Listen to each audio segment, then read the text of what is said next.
All right. I'm so excited today to be with Josh and Joe, the Healing Dudes, as you might Yes. know them from Instagram. And they're two friends who have both been on their own journeys with chronic Lyme. And now they're helping others and sharing their wisdom. And I'm so honored, guys, that you're chatting with me today about your stories. Yeah, thanks so much. Appreciate you having us.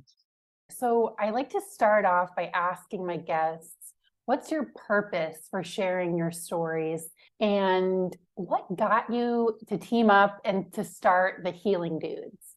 hmm Quite the journey. So Joe and I have known each other for about 16, 17 years. We've both had chronic Lyme for about the same time and only known each other on Facebook. I think we met once or twice. We both had an interest in cars and racing and music and all these different things, but it was kind of a fair weather friendship. He gotten better and kind of went back to a normal life, and I stayed sick. And then he ended up getting long COVID after, being well for so many years. And our friendship kind of escalated to something where we were holding each other accountable. Like, he was my lifeline and I was his lifeline. We were literally keeping each other alive during this time that I was feeling very sick and he was. And ultimately he got to the point where he couldn't work and I was struggling down here in Florida, and it was like, he didn't have a job, and we are like, dude, come down to Florida. Let's try and heal together, man. Let's try and make this work. I have a chaotic household full of 4 kids and a spouse, and Yeah. Joe's a single guy. So it's quite the dynamic shift. But he came down here and we began to start healing together, to start applying a lot of the things that we've kind of done some research on, finding people that have healed from chronic illness instead of going to support groups. And within the first couple months, we saw this radical accountability really shift our lives. And from there, through meditation and visualization and stuff, was birthed the Healing Dudes, where the whole idea was, let's cultivate a community of people that want to heal together and completely change their lifestyle from one of identifying with a chronic illness, Lyme disease, mold, whatever it may be, to identifying as a group of people that are healing. And here's some healthy lifestyle changes, and here's some visualizations that you guys can do. And I mean, there's a whole myriad, and I'll let Joe kind of hammer on that. It's been something that's helped us heal. So Awesome. And did you want to explain more about the purpose of the Healing Dudes? Yeah, so the purpose that we saw was a couple things. One, there's not a ton of guys that are sharing their healing journey on social media. As males, we tend to, I think, sort of go introverted, become shameful of ourselves, of having a chronic illness. We hide all of that sort of stuff. And, Josh and I, we both lost friends in the chronic illness community to suicide. And we saw a really big need to represent the male community in healing in general. But more than that, we also saw a need for us to share our own healing journey. A lot of people in chronic Lyme communities, in chronic illness communities, they tend to sort of heal and then come back and be like, this is how I healed. Well, because I've healed in the past a couple times, and because we started seeing some progress, we were like, let's just share our healing journey with people and help people as we're healing, because we see a value in showing people the healing journey as it's going, not just coming back at the end and being like, this is how I healed, but like, this is how I'm healing and this is what the journey's like. So those are the two things for sure that our purpose of why we really created the Healing Dudes. when we did specifically dive in to try and help males, but honestly, it's grown into something that encompasses everybody. We want to be able to try and help everybody heal and give people hope that spurs them towards belief that healing truly is indeed possible. That if you have a chronic illness, that it's not a death sentence, that you don't have to attach it and literally sink to the bottom of the ocean with it. We've seen ourselves make so much progress in healing. We've seen people heal in our classes and stuff like that. And that's what we're trying to share, is that there is hope. It's hard, but there is hope. Yeah. And I just want to say, way to go, guys, because there is such a lack of men putting themselves out there and being vulnerable and saying, this is what I'm going through, because we have such a culture that says men need to be so strong and keep it all in and put up that front. And I know from just looking at my YouTube statistics, there are a lot of guys watching these videos, but the stories you hear are mostly women, and that it's a myth that it just happens to women because we do have that culture which tells guys you just need to hold it all in and put up Yeah. that front. Yeah, unfortunately, that's been the case. I mean, and both Josh and I have done that a lot over the years. We kind of held it in. We kind of just suffered in silence. We spent time talking to one another. But yeah, I think a lot of guys, they feel shameful about being chronically ill. And while we don't like to attach to an illness or whatever, it's really important to have that balance of like understanding that it's okay to need help. It's okay to be sick and vulnerable, and like that as a guy, it doesn't make you weak. It doesn't make you less strong or whatever. If anything, the thing that we're learning is that, people resonate more with us being vulnerable and sharing our story, and doing it in a way that helps to empower other men and other people to speak up, but also do it in a way that's empowering to them and not in such a victim mentality. Obviously we're dealing with chronic illness. It sucks, but like now what can you do to help yourself heal and take your power back from the illness? Ooh, taking your power back from the illness. So before we get to what has been helping you heal, I want to take it back and talk about some of your low points and experiences with the medical system and how bad things were. Let's start there with talking about the symptoms you guys faced. I think for Joe and I, a lot of our symptoms were very much the same. I felt completely failed by the medical community. I went misdiagnosed for almost 3 years. And I mean, I went to Johns Hopkins, Mayo Clinic, all over. I mean, even traditional Lyme doctors I saw, multiple. And unfortunately, I never gotten better. And I, in the beginning, became so sick, I was barely driving to work. And then I ended up having to leave work and went on disability.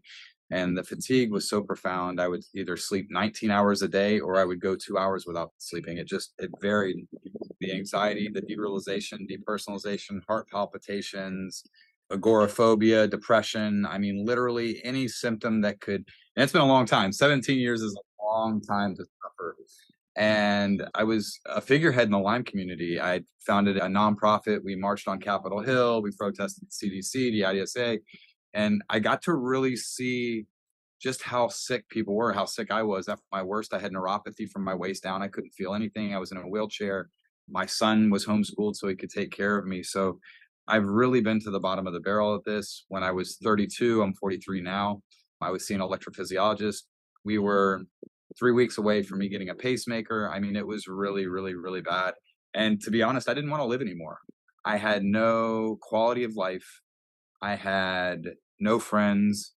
Everybody from my former lives, from my career, from all that, I was an engineer for the federal government before. Joe was an art director. So we had these fulfilling lives and fulfilling careers. And when you just spiral down and now you're a sick person, and I got sick at 26 and I'm 43 now. I lost most of my 20s and my 30s to my illness. And, people will silver lining perspective. I was like, nah, I didn't have any of that. I was just sick all the time. I couldn't get out of the house. I felt like I was constantly dying. And being transparent, like many men in the chronic illness community and women, I tried to take my life because I didn't know how to be a father, how to be a spouse, how to be a friend. I was sick in bed and literally just felt like I was a charity case. I didn't have the support that I needed. And I just didn't want to be a burden to anybody anymore. And I didn't see any hope of me ever getting better unless there was some miracle pill. I'd done all the treatments. I did IV ozone, IV antibiotics, hyperbaric oxygen, IV vitamin C, Myers cocktails. I know all those. Even all these different treatments and all these different cures that people come out with, and I just never felt better. And that's kind of where I was at. And I really started to make a turn about 7 or 8 months ago when Joe came down here. Yeah, wow. I just wanted to say that, yeah, you've been the absolute rock bottom and now you're here. I just want to honor that and just extend my heart out to anyone out there listening who is having those suicidal thoughts and feeling like you're a charity case. No, you are not. Your life has value. There is so much hope for you, no matter how bad it is. And you're not alone. You're not alone. And as sick as you are, there's always hope and you can get better. That's the message. I'll touch on my story just briefly. I got sick at age 21 when I was in college. had to drop out of school, went undiagnosed for almost a year, and then spent several years trying all sorts of treatments. For me, it affected all parts of my body. Neurologically is where I was affected the most, like Josh talks about: depersonalization, derealization, dizziness, vertigo, headaches, vision problems, numbness, tingling, muscle twitching, all of that sort of stuff, intense fatigue. And then I had a lot of GI issues, a lot of gut issues and things like that as well. But kind of like Josh, I spent many, many years trying all sorts of treatments, some limited success here and there. But it wasn't until I learned about sort of mind-body healing tactics that, that really I started to get my health back. Now, it was not easy. It took some time, and it was, very, very difficult. But it was ultimately the way that I started to heal and then healed myself. Now, obviously, I relapsed after that. When I got COVID again, all of the symptoms sort of came back. But what I will say is, to utter Josh's sentiment, where like we've been at the sickest of the sick, and just because you get there doesn't mean you can't get out of there. I know a lot of people that become really sick, chronically ill, they feel like they're just too far gone to heal. And that's our message, is like, you are not too far gone to heal. Even if you had, like Josh mentioned, he was in a wheelchair, neuropathy from the waist down, all of the neurological stuff. And when I've healed in the past and how I'm healing now, like all of the symptoms do resolve and you can get better. So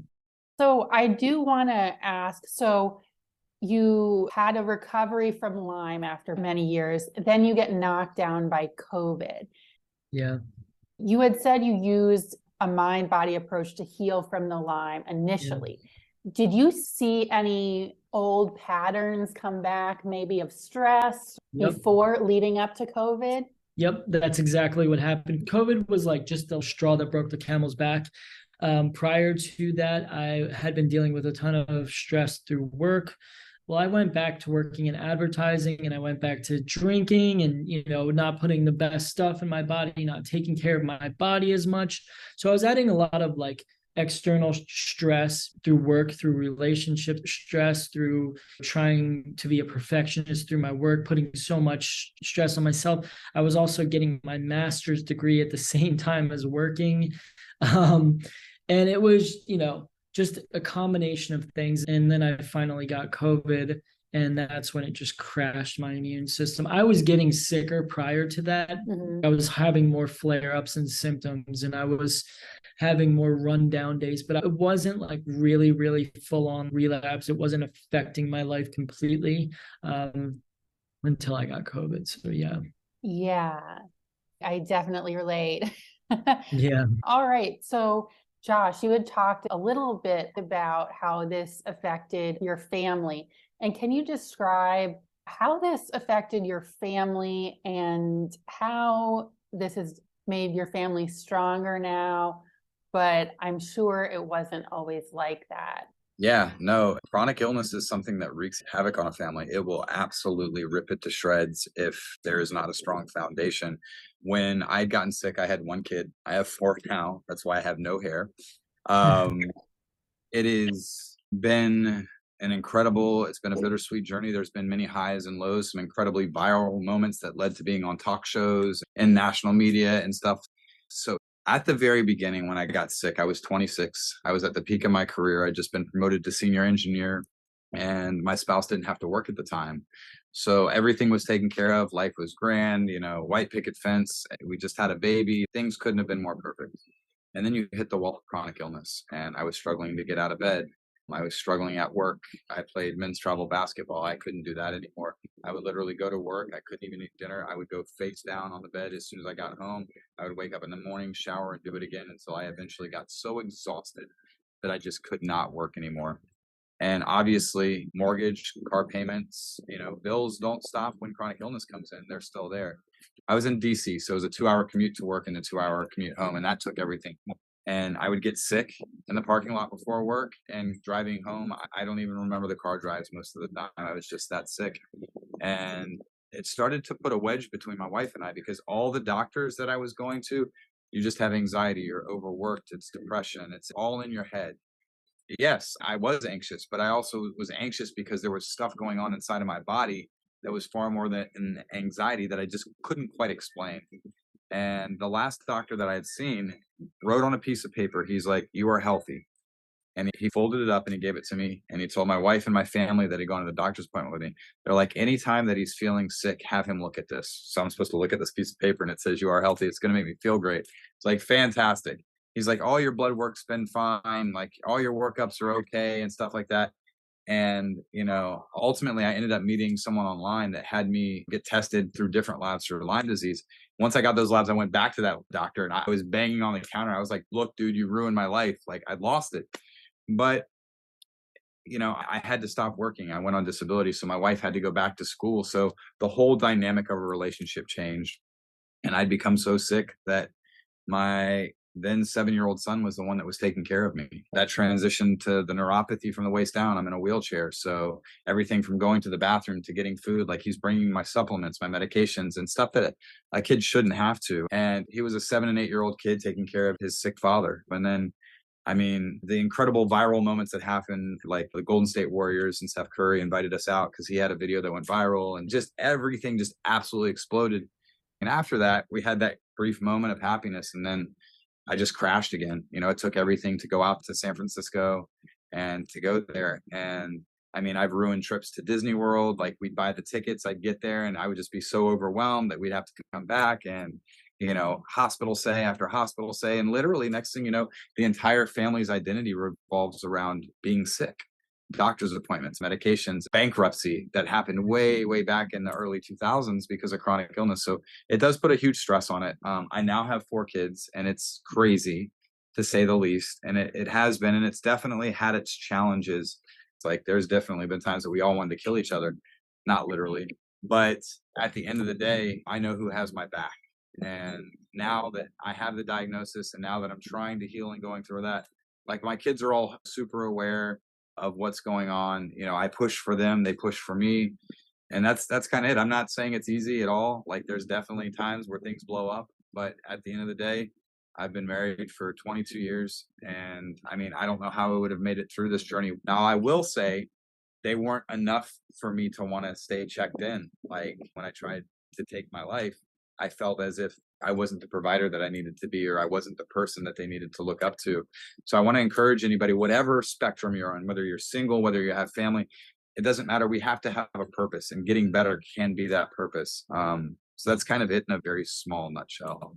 Wow. Thank you for that radical honesty and being honest that, yes, sometimes we can blow up at our family, just the stress of being sick and not wanting to be a burden and just trying to go anywhere. It does affect the whole family.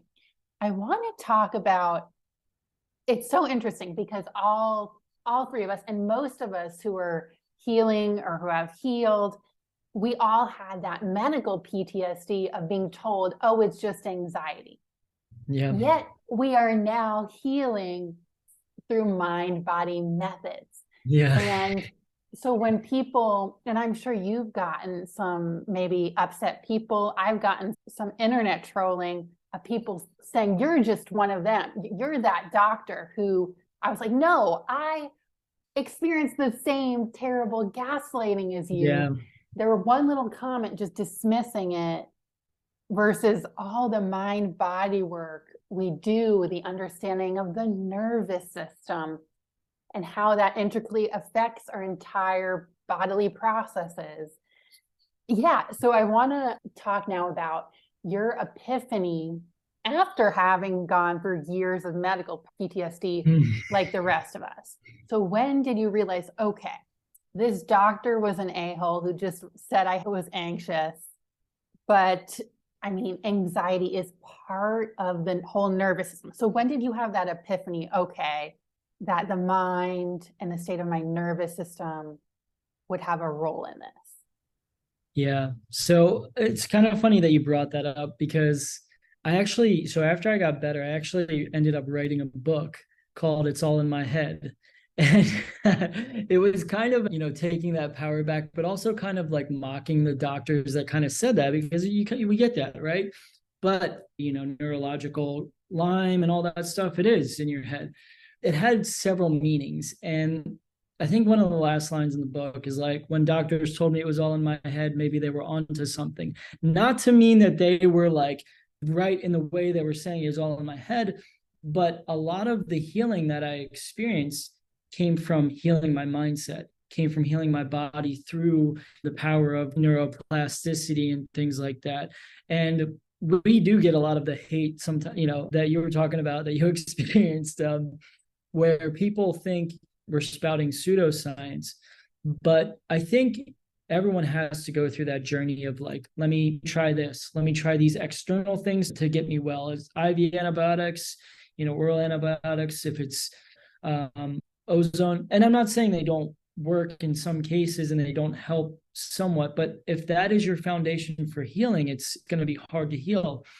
Mindset, the mind-body aspect of healing, I believe needs to be number one priority in your healing. And this epiphany or whatever came to me after about 4 or 5 years of being sick. And I had gotten into sort of like meditating, and I'd gotten into a little bit of like law of attraction type stuff. I'm like trying to like manifest my health or whatever, which, didn't necessarily make an immediate impact or whatever. But about 4 or 5 years into my healing journey, I realized, okay, I've been sick for 4 or 5 years. I tried all these treatments. I seem to get a little better, a little worse, and I just stay stuck. I basically said to myself, if this illness was going to kill me, it would have already killed me. I am going to do my best to do everything in my power to heal, but I'm going to let go of everything that I cannot control. And I began this thing where I said, I'm going to live my life regardless of how I feel. And I started implementing a new lifestyle, like radical lifestyle shift, where I started taking my power back. I was obviously doing the meditation, and I was doing a lot of like nervous system healing work, and I had always done like a very healthy diet. But the last piece that was missing in my life was I had become a victim to the illness, and I had let the illness basically strip away everything in my life. And I just wasn't going to let that happen anymore. And that's when I began to live my life, even while I was sick. And I was doing the nervous system sort of healing, the mind-body healing stuff. And as I began to get out of my comfort zone of sickness and stop identifying with the illness and began to live my life and start doing things that I wanted to do, I started a part-time job. I started going back to school. My body began to heal. People want to say like, oh, this is, nonsense, but it truly is. When you do all this type of work and you begin to sort of live your life as though you are healing, your body will begin to heal. So that was sort of the epiphany for me. And when I saw myself heal, I'm like, wow, again, like I'll go back to what I wrote in the book. Maybe the doctors were onto something where it's like, not that the physiological illness is not there, but a big part of healing is not letting it completely destroy your life and completely stop you in your tracks, because that's what happens with a lot of us. And, had I gone back, I wouldn't have gotten so angry. I would have understood that, but also understood that to not stop my life. Josh lost 15 to 16 years of his life. I lost like 5 years of my life in my early and mid 20s. I eventually kind of learned that aspect through reading books, through all of this stuff of people who have healed, and they all had that component of changing their mindset and doing all of this type of work. There's a couple of things that you said. First, the law of attraction. That's where I actually started too. It was the Abraham Hicks series, The Secret, those type of things.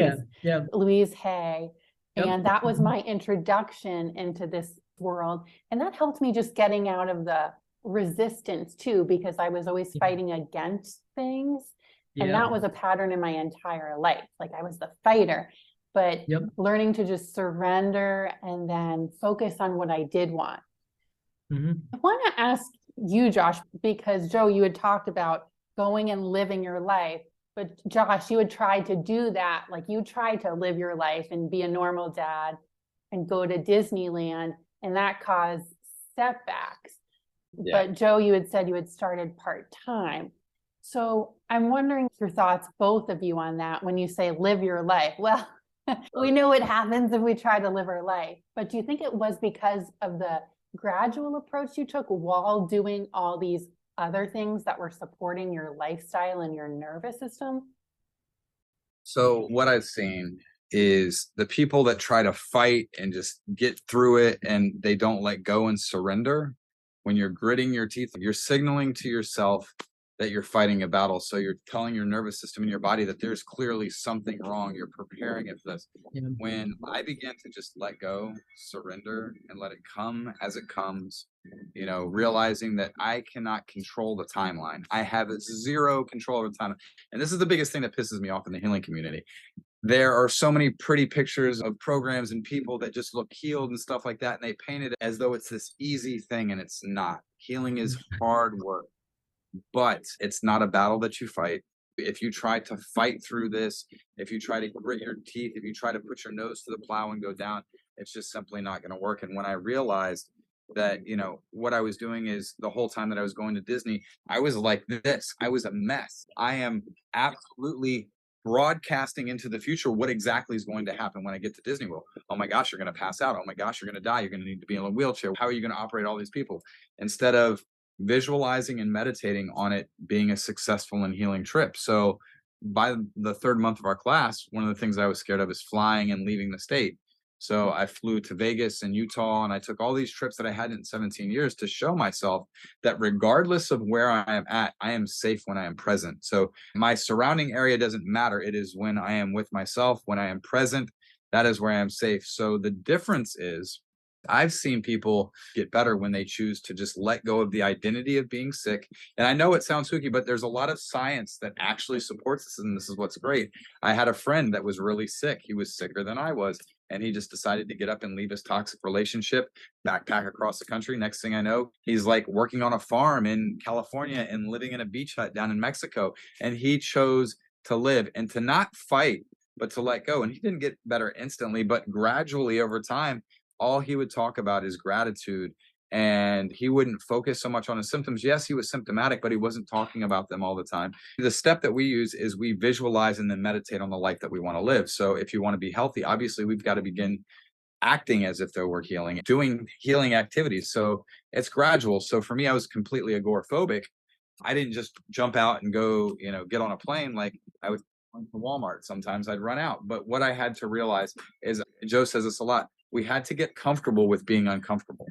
So when I learned to be able to sit with everything that was going on and realize that it wasn't going to harm me, in 17 years, I hadn't died, but I'd placed all these roadblocks and fears in my head that have completely limited my life and stopped my life completely.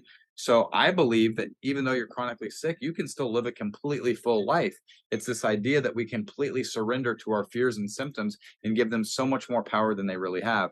And we all know when our nervous system's out of whack, our GI is out of whack, everything not operating in an optimal state, of course, we're going to feel like crap.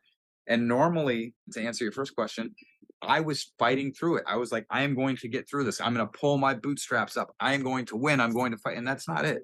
It's surrendering. It's letting go. It's taking moments. Sometimes instead, where I would sit there and I would literally like do this, it was letting go. It was tapping. It was meditating. It was breathing. And when people used to tell me just breathe, I wanted to punch them in the face because how is breathing going to get me through this? But then I literally saw ways to regulate my nervous system and to calm things down and to come inward in my body. And then I realized, hey, look, I'm able to get through this. And as I began to do these things, it's not like we have this spontaneous healing, but we calm our nervous system down. We calm our brain down. We begin to practice gratitude. And I think that's really where the shift begins to happen. And when your body's in an optimal state and it's regulated, the immune system begins to function as it's supposed to. The digestive tract works as it should. All the neurotransmitters are getting to where they need to. When we're happier people, obviously we're producing serotonin instead of cortisol and adrenaline. And I think that's the difference is when I would go to Disney World, I was full of adrenaline. I was ready for a fight. And now if I were to go, I've told myself multiple times through affirmations, and it's work, it's hard work, that I'm going to be successful, that I'm going to be okay, that this is all going to turn out all right. Yeah. And I'll touch on sort of my experience. It's very similar.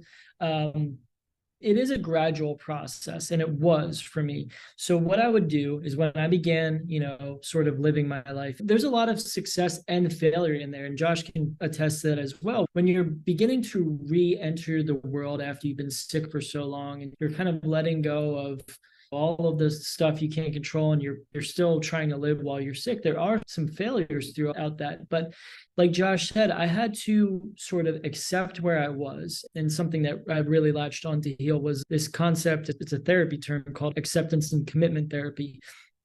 And it's basically acceptance of where you are and, radical acceptance. Like, I am not where I want to be health-wise, depression, anxiety, whatever you're dealing with.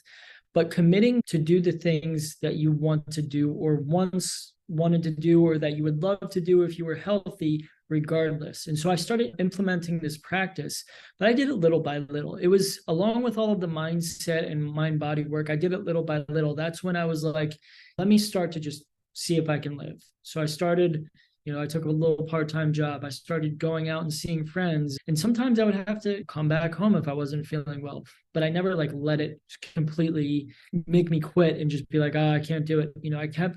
I kept slowly introducing new things. And as I started to get more comfortable with being uncomfortable, like Josh said, my body, my nervous system calmed down. My body slowly began healing. I was able to do more. Then I went back and I slowly incorporated more. I went back and took a couple community college classes. And, after about a year of slowly integrating all this stuff, I was like, man, I'm getting pretty healthy. That's when I moved and went back to school full time, got my college degree and went into the workforce. And I was like, I'm healed. So it's a slow process with all the mindset work and reintegrating back into life.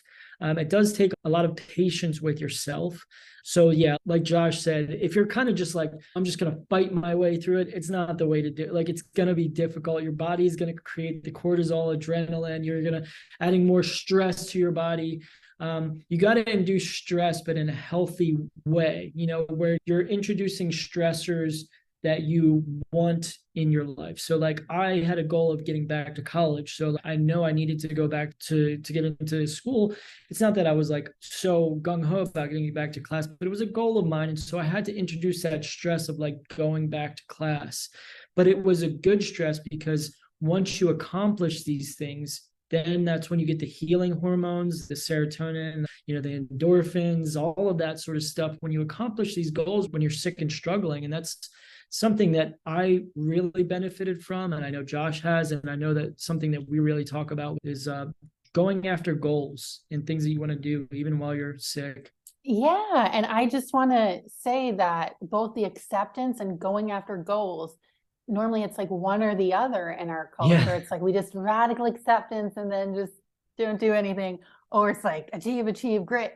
Yeah. But I think the harmony between these of accepting where you're at, but also having a small goal, because I think it does keep us going. It's just that feeling of oh, I did something today. I'm proud of myself for that. And looking at our lives, whether you were wheelchair bound, what are small tasks that we can feel proud of ourselves for? It could be maybe a hobby. It doesn't always have to be something that's going back to school or achieving, but just to make yourself feel proud of yourself and creating something or doing something that you love. So yeah. Absolutely. Yeah, completely agree. Like you said, it's not just about achieving. It's about finding little bits of peace and joy, even while you're struggling and you're not where you want to be with your health. I think that goes a long way. What are some of those things? Because for me, I would just walk and I would notice the flowers more, or I talk with ladies a lot, and sometimes it's doing some art or what have you. So what were some of those things that brought you joy along the way? It's so pivotal in healing to find something. There's so much more than just the neuroplasticity part. We talk about diet, movement, mindfulness and stuff like that, but we encourage people to find a hobby, something that they absolutely love. And that could be crocheting, it could be playing guitar, doing something that they're using their mind that takes their mind off of their symptoms. Because, we're going and we're shifting from constant, you're going to die, you're going to pass out, you need to go to the doctors, Lyme disease, mold, heavy metal, support group, support group, support group.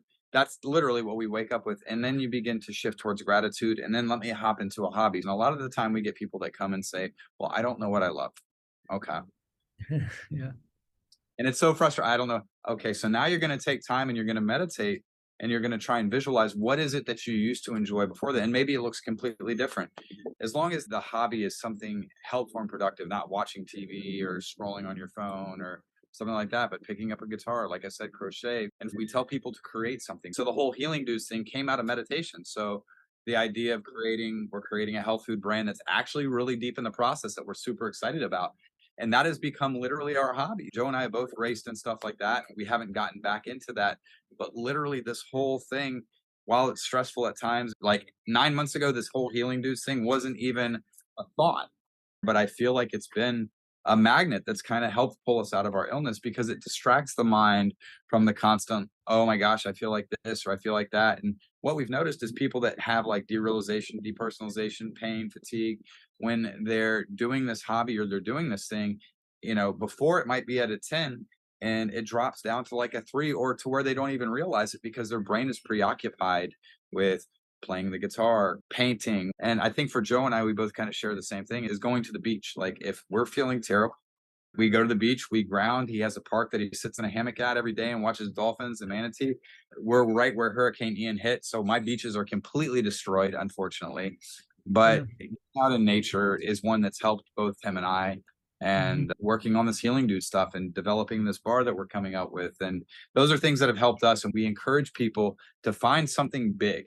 And you don't have to accomplish it all now, but if you dream big, it's going to keep you occupied. And if you just spend an hour to 2 hours a day working on it, then you have a vision of something that you want more than just getting better. So if we don't have a purpose for getting better, what are we doing?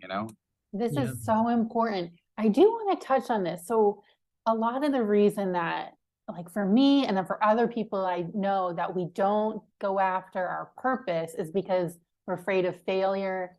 And usually because we associate failure with criticism or at least that's one of my childhood issues. Yeah. No. Okay. So for instance, like me and my friend Rory, we want to start this silly podcast, but also talk about politics and stuff. And both of us had major hangups about that with the people you work with and maybe yourselves. Can you talk about working through some of those inner demons or those parts of ourselves that maybe say, don't go for your purpose? Absolutely. This is something that Josh and I both dealt with a lot. So, all of us have an inner critic. That feeling of putting ourselves out there to be seen and to be judged is hard for a lot of people. I mean, the people that don't have that, I envy them in some sort of way.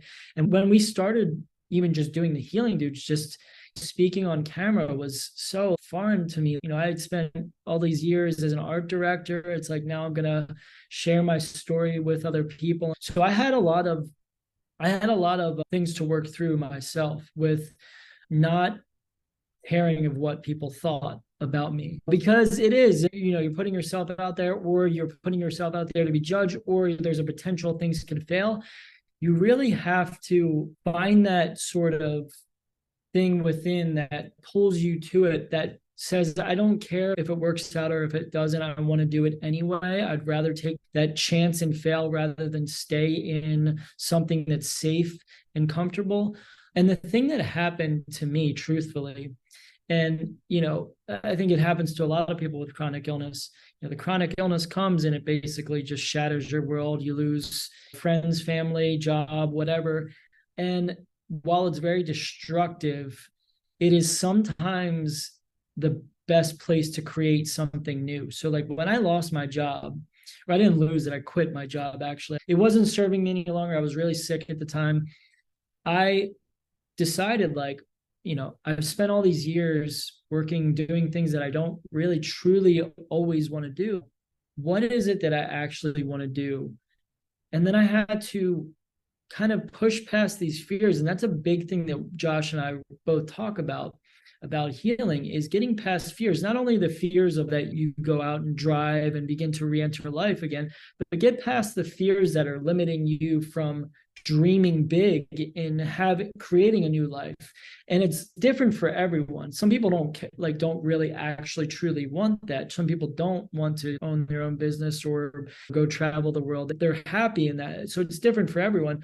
But for me and Josh, we have this goal to help a lot of people. We feel like that we've dealt with such bad circumstances in a way, and we've learned a lot about what it takes to heal through our own failures and stuff like that I don't think it became an option in a way. It was like, all right, we could go back and Josh could be, an engineer and I could be an art director, or we could just try to make this work and see where it goes. We have big dreams of stuff like that. So when we work with people, we try to understand what limiting beliefs they have, what fears are keeping you from these things. And if you are dealing with these fears, how can you overcome them? And most of the time, overcoming them is not some hard thing. It's just starting to do the things that you fear. And I've realized that the more I've allowed myself to be seen and do the things that I really care about, I think I realize more and more that the fears are just an illusion. And that's kind of what we try to teach other people. And as they go through it, through a supportive community of people that are doing the same thing, it's very empowering. You get a lot of encouragement from people that are chronically ill but want to start a business. And it's like, we're all for it, So it's something to work through, and everyone has to go through it in their own way. There's this dark quote that and one of my favorite movies is Fight Club. And one of the quotes that I latched onto in that movie is like, it's only after we've lost everything that we're free to do anything. And like, I had lost everything. I'd lost my job, all of this stuff. And it was like, okay, well, now I'm free to do whatever I want. You know what I mean? And so sometimes that darkness and losing all of the things that we thought brought us security and comfort in life, our jobs, our relationships, is a place to free to create whatever we really want. And that's kind of where the Healing Dudes and what we're doing came from. So yeah. So I'd love to hear more about the Healing Dudes. And it sounds like you have group coaching. Yeah. So we have a 30-day boot camp, which has been our bread and butter. We do offer individual one-on-one sessions, but the 30-day boot camp spurred from the idea of going through neuroplasticity and healing by yourself. We tried different programs like DNRS and Gupta, and I'm sitting here with an app trying to help myself heal after I've been honestly suicidal and just sick for so many years. And I'm like, dude, how do I get the motivation to do this? And how do I even know it's going to work? Here's another treatment that I'm trying or another thing. And I'm just like, how am I going to do this? And when Joe and I decided to try and do this stuff together, that's really where we started to see the progress, is radical accountability. Like, are you getting up? Are you walking every day? Are you doing yoga? Because it's not just the mind body neuroplasticity part. Movement's so important towards healing. When most become chronically sick, we go from the couch to the bed to the bed to the couch. Yes. And we get atrophy, and our bodies were made to move. So we encourage each other to just start walking. The simplest thing is just walking a mile in the morning and walking a mile at night. And some people have to work up to that. And then we just started doing gentle yoga, and we're not sitting here holding crazy poses for 20 minutes or anything like that. No, just very basic things, creating new habits and rituals that aren't waking up, scrolling on our phones, going to these support groups, talking to people that are talking about how terrible they feel, and inundating our day with doom, gloom, and misery. So, we're sitting there and we're like, dude, like, let's create a community of people that want to heal, that want to leave that life behind. Hope is one thing, but hope is empty by itself. If hope does not spur you towards belief, it's empty. You get nothing from hope. I hope I get better. Well, when you begin to believe that getting better is possible, guess what? You're more spurred towards action.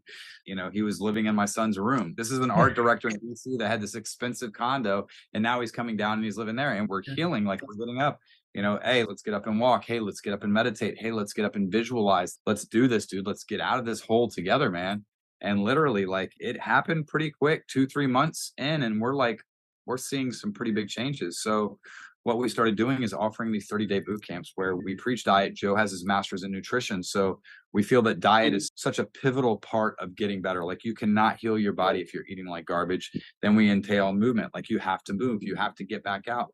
And another part of this is when we get chronically sick, life stops. We hit a wall. Like, life as we know it, and we're putting up all these fears and barriers, and our life just stops. So we encourage people that you're safe, that you can go to the grocery store, you can go to Texas, you can go to California, you want to go to France. You're not any more safe in your bed than you are in France. And that's where it comes back to being safe in your present. So everybody comes in, there are 30 people.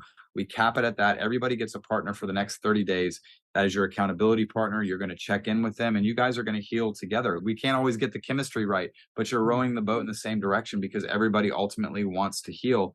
And then Joe and I encourage these people through videos every day. And what happens, what we've seen is these 30-day groups, we're talking all day and they literally become family. And these people don't just do 30 days. We've had people that are in for 6 months now. And it's the level of intimacy. We do Zooms on Wednesdays and Sundays where we all sit and we talk about where we're at and what we can do and how we can hold each other accountable. And, you know, people laugh, people cry. And the community in and of itself has not only helped those people, it's helped Joe and I to be radically authentic. And that's the thing, is we're not completely healed now. We've seen incredible progress, but we feel like the last part of our healing journey is healing in front of people. So, I mean, you can easily talk to someone that's better and they're back living their life now, and it's hard to relate to that person. But when we have a bad day, we come into class, we don't talk about our symptoms and stuff. We're like, hey, look, I'm struggling today. We're letting you know, but we're sticking to our routine, because part of this healing journey is moving away from routines, habits, and rituals that aren't productive to our healing. We then begin to teach people to wake up and write down 5 things that you're grateful for. Then we have them meditate in the morning, and then we have them take a walk and do yoga. And then at night, they meditate and visualize the life that it is that they want. Now, you might not feel better automatically, but maybe there's a career. Maybe you wanted to go back to school, or maybe you want buffaloes in Kentucky. I don't know what it is. But when we begin to dream again, when we begin to have that excitement as we had as little kids, you know, the night before a field trip, we would wake up and we're so excited to do it. We lost that, not only as chronically ill people, but as adults. We lose that zest for life, the desire to that sets your soul on fire. And when we begin to pursue that while we're healing, and we find a desire to live above our spouses, above our partners, above our kids, because we have to have something for us, something that isn't us emptying ourselves because we're pouring from empty cups. So we find something that fills our soul, that brings us joy, that makes us happy, and we begin pursuing that. That is where the magic happens. And it doesn't happen immediately, but we've seen people go and start businesses literally after a month and a half, and their lives radically change. Is it easy? No. We talk about doing the work and it pisses people off because they're like, well, how do I get better if I'm doing the work? I'm chronically sick. Well, guess what? When your nervous system calms down and you're happy, instead of being sad, depressed, anxious, and all these things that we do have control over, all these medications out there don't fix it. You end up stuck on them for however long. And that's generally what we're trying to show people. So in these 30-day boot camps, it's literally day in and day out. We have a chat that goes all throughout the day on Facebook, and we have a Facebook group. So everybody's talking, everybody's checking in. Hey, did you do your yoga? Did you go for a walk? What fear are you facing today? And it's all productive. And by the end of 30 days, you've had 60 meditations and visualizations of creating a future. You've walked 60 times. You've now done yoga 60 times. And we're getting a lot of people in that are agoraphobic, that haven't moved. You know, they're celebrating victories like going to Walmart or going to CVS or going to the grocery store now, or people that didn't leave their house, they know go to the park or they go to the beach, and they're slowly getting their life back. Do we say that people radically just get better and all the symptoms disappear? No. Regulating your nervous system is a process, and healing is a process. And we all know that it's not linear, that you might start to feel better one day and you're going to crash the next. But it's remembering and writing down when you're feeling good. And when you're in a community of people, when you've celebrated your wins, and then you go down and they're like, hey, do you remember last week when you went to the beach? We're going to celebrate that with you again because you weren't able to do that a month ago. So I think that's kind of what's happened, is we really haven't advertised. It's just been off word of mouth, and we don't turn anybody away. It's not like we're sitting here trying to get rich. You know, if people can't afford the class, we try to work something out. But we've had people literally fly all over the country to meet their partner that they're healing with, because they've healed together, they've laughed together, they've cried together, they've gotten on the phone when they're facing these terrible fears. And it's been such an incredible whirlwind of an experience. And we do offer one-on-ones as well. But like I said, our jam is definitely these 30-day boot camps. Wow, this is so amazing. And a lot of the things you're talking about are the things that exactly I did. I started my day with the gratitude, writing in my journal the 3 things I was grateful for, or the 5 things, however many it was. Meditating. Then I would start movement. It would be like a small walk, and then my walks got bigger. I didn't start with a mile. I started with, like, my radius was like 0.3 miles. And then I worked Yeah. up to that. And I eventually was doing like 4 miles. Yeah. But yeah, I had to work up to it. But so many of the things we're talking about are what helped me, but I did not have the community of support. I had to lone wolf it. And Yeah. I think if early on, if I would have had a community, it would have been really helpful. And I'm grateful I have a really supportive husband and who's very emotionally supportive. So I had that, but a lot of people would have no one, or Yeah. their partner might not get it, or they just want that community. And I know so many people who want that community and want that accountability. But I like how you do this in a setting that's authentic and real, but it has that mindset of you're not a victim, you can heal. Yeah. There's that belief, because those support groups are Yeah. terrible. And so I see people on Twitter. I went back on Twitter. I had left it for like 4 years, and then I got out back. And then I just see people and I see the harm they're doing to themselves every day by looking at, look what COVID's doing to the brain now. And I'm like, guys, you know, this is so bad for you, but I don't want to be, I know I can't rescue them from Twitter or the support groups, but I just want to be like, guys, get out, get out. Yeah, that's actually something we pretty much tell. We can't force everyone to do that, but when they come into the 30-day boot camps, we give them like a little checklist of like, all right, guys, healing is your priority for the next 30 days. Get out of all of the support groups that you're in. You know, you're going to make healing your priority, and it's not going to be toxic healing. It's not going to be checking in and Googling your symptoms or checking in with your other friends and talking about symptoms throughout the day. Like, it's a radical change and a lifestyle shift. And yeah, I completely agree. The community support is so, so critical in healing. When I healed the first time, I did not have that. I had to sort of lone wolf it like you, and it was difficult. It's difficult to pull yourself up some days when you're struggling. You know, like we said, healing is not linear and it is an up and down journey. And there's a lot of times when you just want to quit, you know, let me just quit on this. And having a community support is so key in having that accountability, the encouragement from people that are in it. You get to see where people are beginning to heal, and they're giving you encouragement like, no, don't stop where you're at. Even if you're struggling right now, you just got to keep going through it and you'll heal and all that sort of stuff. And so that community support is so, so crucial in healing. And yeah, that's the one thing that Josh and I really wanted to create. And the community, we all become really close. We all are friends. Like, we're all rooting for one another to heal and seeing one another heal and stuff like that. It's such a great thing that has helped both Josh and I, but has helped a lot of people as well. So awesome. I do want to talk about the diet aspect. Joe, you said you got your master's in nutrition. I want to talk about that aspect because I know there's a lot of controversy around diet. And I know that a lot of us went extreme down the diets. Maybe we had a naturopath who told us we can only eat chicken and boiled leaves. Or we went like the extreme keto or the medical mediums. So what is your guys' take on diet? So yeah, I went and got my master's in nutrition online. So we both believe diet has the power to heal your body or harm your chances to heal. Now, both of us are not into any sort of fad diets, into anything like that. We subscribe to what is known as like an anti-inflammatory diet. So really just cutting out a lot of the things that produce inflammation in the body, refined sugars, for the most part, gluten, wheat products, cheese and dairy, which can be inflammatory for a lot of people. But we don't ever want to get into crazy restrictive diets because then that leads to disordered eating and stuff like that.